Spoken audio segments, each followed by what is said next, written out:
My earliest memory of my artwork, I was not in grade school just yet. And um, my mother, she used to go to Cunningham's drugstore at that time. And I always wanted her to bring me back some crayons and a bag of M&Ms. And so I would continuously sit back. When she would return, I would get that and I would color all day. And I just couldn't stay away from it. I would go out and still play at times, but not like I would color or draw.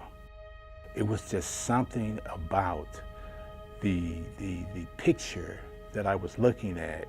Was something about it that I could feel it in my heart. And I would begin to just color and just take that piece and it was something in me to bring it to life on the paper, off of the photo or the magazine or whatever I was looking at, and put it on paper and just bring it to life. And so I didn't understand it at that time, not until a little bit later on in life. I had some artwork that I was entering into the statewide contest in Michigan. And so I was, at that particular time, I was living by myself, 23 years old, just starting out. And so I began to draw this picture of Joe Louis. And as I was drawing it, I got to a part of the piece, and that were at the very bottom, it's a collage that I drew of him, and at the very bottom of that piece, I was going to draw Joe Louis. I draw different events of his life, and I was going to draw him in a casket. And so this is how I knew it was God all along. And as I began to draw him in the casket, I could not, God would not let me touch that canvas. He would not let me touch it. He kept my hands at least, I would say, maybe 12 inches from touching it. So I didn't understand, sometimes when you get to a certain age, God will begin to work with you in your life, then you begin to understand him better. The more you become more involved with him. Well, this is how I didn't understand it, so I put down my pieces, my pencils and all that day, and I laid down. I said, okay. I went and I said, well, some people may look at me like, what's wrong with this guy, if I tell him this.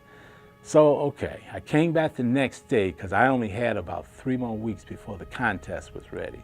I came back the next day to do the same thing. Same thing happened.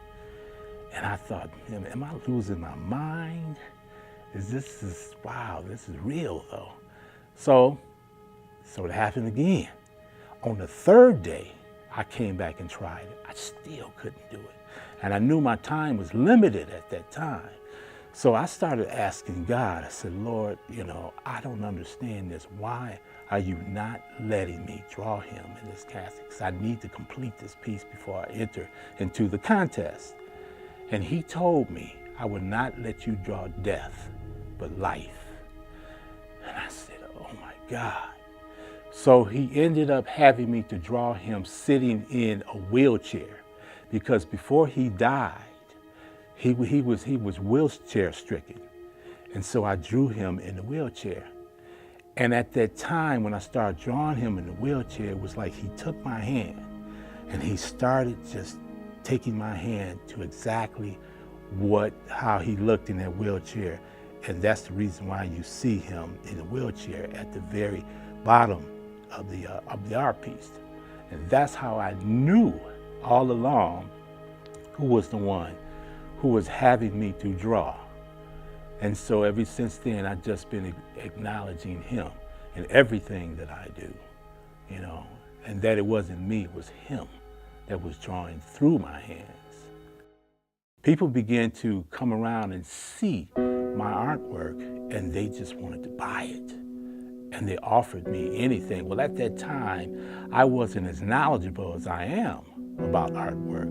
But since they wanted to buy it, you know, I needed to subsidize my college school books. And so I started selling my artwork. And so I sold, it was a sharecropper that I drew. And my cousin purchased that from me. And she had it professionally framed and matted. And also after she saw that, I had Jane Pittman. I drew Jane Pittman. And she saw that and she just couldn't get enough of it. So she bought that one from me.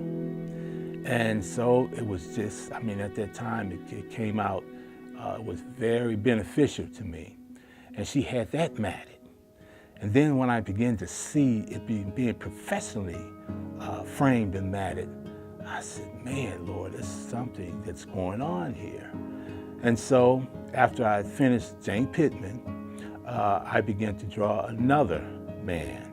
He was 114 years old, and he smoked for 99 years. I don't know why, I just kept looking at this gentleman. Well, God had me to draw him. And so once I completed him, somebody else saw him. I need to buy that. And I sold him. And as time went on, I began to just to open up with the talent that God gave me. It's as though I can feel the artwork.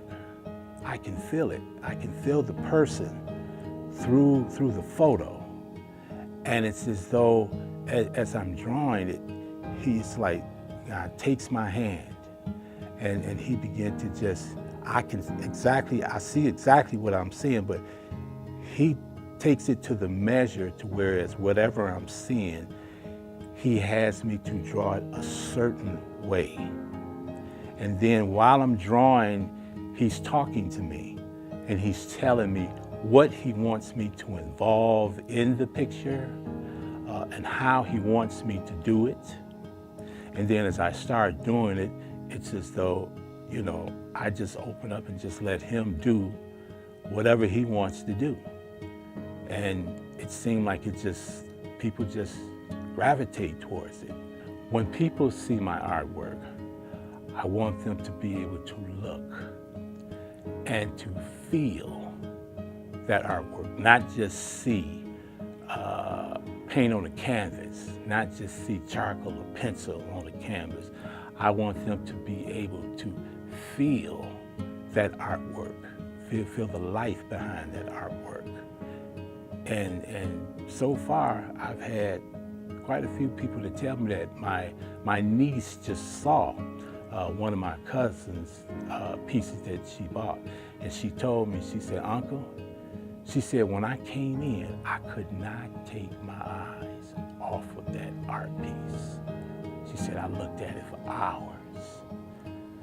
For the artwork, as they see my artwork, that they will not just acknowledge me, you know, being the person who God's hands have used, but to acknowledge him and take that as a testimony with him being involved in your gift.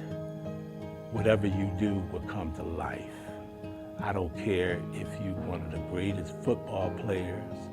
I don't care if you're a great basketball player or whatever you do, but to acknowledge him, and you will truly be blessed.